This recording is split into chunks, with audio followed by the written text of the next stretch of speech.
बनाई जाती हैं ताकि जो देश के गरीब लोग हैं सबसे पहले उनका फायदा होना चाहिए। अब एक और विश्लेषण जिसकी शुरुआत हम एक सवाल से करना चाहते हैं, और वो ये है कि क्या आपको ऐसा लगता है कि हिमालय पर्वत अब हमसे नाराज हो गया है? क्या हिमालय पर्वत हमसे नाराज है? क्या वो क्रोध में है? हिमालय को हमारे देश का मुकुट कहा जाता है, हिमालय हमारे देश का प्रहरी है, हिमालय हमारे देश की एक पहचान है। लेकिन आज हिमालय पर्वत लोगों पर अपना क्रोध निकाल रहा है और ऐसा लगता है जैसे हिमालय पर्वत जख्मी हो गया है। पहाड़ों पर लगातार कंस्ट्रक्शन चल रहा है, पहाड़ों को खोद खोद कर सड़कें बनाई जा रही हैं, पुल सुरंगें बन रही हैं, होटल्स बन रहे हैं, बड़ी बड़ी बिल्डिंग्स बन रही हैं। पहाड़ों के सीने को काटकर, जंगलों को काटकर हर साल करोड़ों पर्यटक यहां पर घूमने के लिए आते हैं। अवैध खनन हो रहा है, पेड़ों की दिन रात कटाई हो रही है। इसलिए आज हिमालय पर्वत का धैर्य अब खत्म हो चुका है और वो क्रोध में है। अब हिमालय खुद ही सब कुछ ठीक करना चाहता है, ऐसा लगता है। एक इंसान की तरह हिमालय अपनी भावनाओं को व्यक्त नहीं कर सकता। जब आप हिमालय की बात सुनेंगे नहीं, वो अपनी भावनाओं को आपसे व्यक्त नहीं कर पा रहा है, तो फिर उसके पास एक ही तरीका है और वो है सैलाब, बाढ़ और प्राकृतिक आपदाएं, भूस्खलन।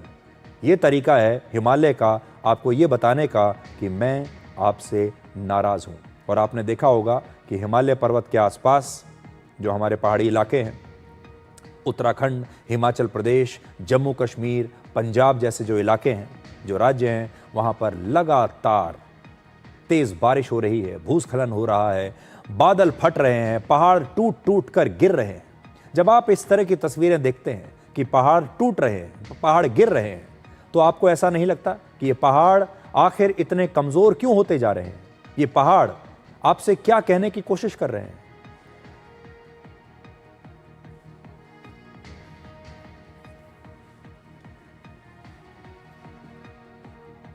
पिछले कुछ दिनों से हिमालय के आसपास के 3 राज्य खास तौर पर उत्तराखंड, हिमाचल प्रदेश और जम्मू कश्मीर में लगातार बाढ़ आ रही है और प्राकृतिक आपदाएं आ रही हैं। भारी बारिश हो रही है, भूस्खलन है, बादल फट रहे हैं और अचानक से बाढ़ आ गई है। इन घटनाओं से लोगों की मौत हो रही है, सड़कें टूट गई हैं, बड़े बड़े पुल ध्वस्त हो गए हैं, हजारों मकान और दुकानें पानी के सैलाब में बह चुके हैं। हिमालय के इस गुस्से का असर यहां तक कि पंजाब तक पहुंच रहा है, क्योंकि पंजाब में बहने वाली सतलज, ब्यास और रावी जैसी नदियों में बाढ़ आ गई है। ये सभी नदियां हिमालय से ही निकलती हैं और ऐसा दावा किया जा रहा है कि 37 वर्षों के बाद पहली बार पंजाब में इतनी जबरदस्त और भयानक बाढ़ आई है। आज हिमालय के गुस्से के सामने हमारा पूरा सिस्टम और यहां रहने वाले लोग बिल्कुल लाचार हैं। पहाड़ों में जब आप घूमने जाते हैं तो सोशल मीडिया पर तस्वीरें पोस्ट करते हैं, रील्स बनाते हैं, वीडियोस बनाते हैं, पहाड़ों पर शानदार सुबह या शानदार शाम ऐसा लिखते हैं। आपका हैशटैग होता है पीस, हैप्पी, काम। लेकिन सोशल मीडिया की तरह ऐसी रील्स में सारा सच नहीं होता। पहाड़ों पर आपको शांति मिल जाती है, लेकिन आज आपकी वजह से ही हिमालय की शांति छिन गई है। आप तो शांत हैं, आप तो मजा लेने के लिए, अपने दिमाग को शांत करने के लिए, अपने शरीर को आराम देने के लिए, प्रकृति का आनंद लेने के लिए वहां पर जाते हैं। लेकिन आप जब जाते हैं तो हिमालय को अशांत करके आते हैं। हिमाचल प्रदेश के शिमला जैसे हिल स्टेशन पर पिछले साल 26 लाख से ज्यादा पर्यटक घूमने के लिए आए थे, जबकि शिमला की अपनी जनसंख्या सिर्फ 9 लाख है। वहां की जनसंख्या से करीब 3 गुना ज्यादा पर्यटक वहां पर पहुंच गए। हिमाचल प्रदेश के कुल्लू में भी पिछले साल 35 लाख से ज्यादा लोग घूमने के लिए गए, जबकि कुल्लू की अपनी जनसंख्या सिर्फ 5 लाख है और कुल्लू में तो यहां की आबादी से 7 गुना ज्यादा लोग पहुंच गए। जैसे आप अपने घर में लगातार आने वाले मेहमानों से कई बार परेशान हो जाते हैं। आपके घर में जगह नहीं है, लेकिन मेहमान बड़ी संख्या में आते जा रहे हैं, तो आप परेशान होते हैं। वैसे ही ये हिमालय के पर्वत आज पर्यटकों से परेशान हो चुके हैं। हिमालय पर्वत आपसे कह रहा है, अब कुछ समय के लिए मुझे अकेला छोड़ दो, अब मेरे पास मत आओ।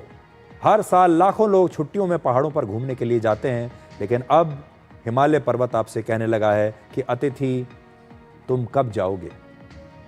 अब तो हर मौसम में पहाड़ों पर जाने का एक ट्रेंड शुरू हो चुका है। पहले लोग सिर्फ गर्मियों में जाते थे, लेकिन अब पहाड़ों पर केवल सुंदरता नहीं बल्कि कचरे के ढेर दिखते हैं। आज पहाड़ों पर जंगलों की अवैध कटाई हो रही है। इन तस्वीरों को जरा देखिए। बाढ़ के पानी में आपको सैकड़ों टन लकड़ियां बहती हुई दिखाई देंगी। ये देखिए तस्वीरें हैं। अब आप ये सोचिए कि पेड़ों को काट काट कर ये लकड़ियां, ये लक्कड़, ये पेड़ों के तने आखिर कहां से आए हैं? बाढ़ ने असल में जो अवैध रूप से जंगल काटा जा रहा है उसकी भी पोल खोल दी है। आप देखिए इन तस्वीरों को। ये सारी लकड़ियां हैं। पेड़ों को काट काट कर जो लक्कड़ निकाले जाते हैं ये सब वो हैं। असल में पहाड़ों का जरूरत से ज्यादा शहरीकरण हो चुका है। अब बड़ी बड़ी इमारतें वहां पर बन रही हैं, मल्टी स्टोरी इमारतें बन रही हैं, बड़े बड़े होटल्स बन रहे हैं। इन पहाड़ों पर जहां पहुंचना मुश्किल है वहां पर लोगों को 5 स्टार सुविधाएं चाहिए, और इन सारे होटल्स में वो सारी 5 स्टार सुविधाएं आपको दी जा रही हैं जैसी सुविधाएं आपको दिल्ली या मुंबई जैसे शहर में मिलती हैं। और इन सभी बदलावों की वजह से पिछले कुछ दशकों में जलवायु परिवर्तन हुआ है। हिमालय के ग्लेशियर्स तेजी से पिघल रहे हैं और नदियों में सैलाब आ रहा है, जिसकी वजह से भूस्खलन की घटनाएं बढ़ गई हैं। बार बार बादल फट रहे हैं और एक ही जगह पर लगातार कई कई दिनों तक बारिश होती रहती है। और हमारे देश के लोग हैं वो समझने को तैयार नहीं है।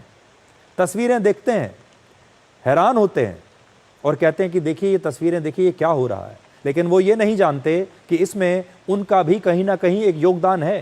हिमालय से ही गंगा, यमुना, ब्रह्मपुत्र और सतलुज जैसी नदियां निकलती हैं, और हिमालय की वजह से ही, आप इन तस्वीरों को जरा देखिए, हिमालय की वजह से ही हमारे देश में मानसून भी आता है। लेकिन अब हर साल बाढ़ की वजह से 12 लाख मकानों को नुकसान होता है।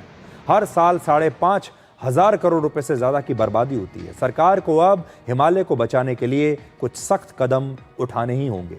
जो लोग अवैध खनन करते हैं, जंगल काटते हैं, उनके खिलाफ कड़ी कार्रवाई होनी चाहिए। स्थानीय प्रशासन को भी हिल स्टेशन पर आने वाली गाड़ियों को और लोगों की संख्या को अब सीमित करना होगा। आप जब चाहे हिल स्टेशन पर नहीं जा सकते। नए होटल्स या इमारतों को बनाने के लिए नियम और कड़े करने होंगे, जिससे ये अवैध निर्माण पर रोक लग सके। इंसान के मन में जो लालच आ रहा है पैसा कमाने का, उसे रोकना होगा। आप भी अगली बार जब पहाड़ों पर घूमने जाएं तो वहां कचरा फेंकने के बदले उसे सही जगह पर रखिएगा। प्लास्टिक की बॉटल्स, डिस्पोजेबल सामान की जगह रीयूजेबल सामान का इस्तेमाल कीजिएगा और पहाड़ों से कुछ दिन के लिए दोस्ती करने की कोशिश कीजिए। भारी बारिश की वजह से हिमाचल प्रदेश में सभी स्कूलों और कॉलेजों को अब 7 सितंबर तक के लिए बंद कर दिया गया है। पंजाब में भी 7 सितंबर तक स्कूल और कॉलेज बंद रहेंगे। दिल्ली में यमुना नदी का पानी का स्तर अब तक के इतिहास में तीसरी बार सबसे ज्यादा है और दिल्ली के कई हिस्सों में अब पानी भर चुका है। ये सब कुछ आपके लिए एक इशारा है, ये सब कुछ आपके लिए एक संकेत है, और वो संकेत ये है कि इंसान अब प्रकृति के साथ जरूरत से ज्यादा छेड़छाड़ कर रहा है। और जब आप किसी को जरूरत से ज्यादा छेड़ते हैं, जरूरत से ज्यादा परेशान करते हैं, तो फिर उसका गुस्सा ऐसे ही फटकर निकलता है। अब एक छोटा सा ब्रेक के बाद आपको दिखाएंगे कि क्यों आपके दिमाग के लिए भी एक ब्रेक जरूरी है, और आखिरी बार आपने अपने दिमाग को ब्रेक कब दिया था, यह सवाल मैं आपसे इस ब्रेक के बाद पूछूंगा।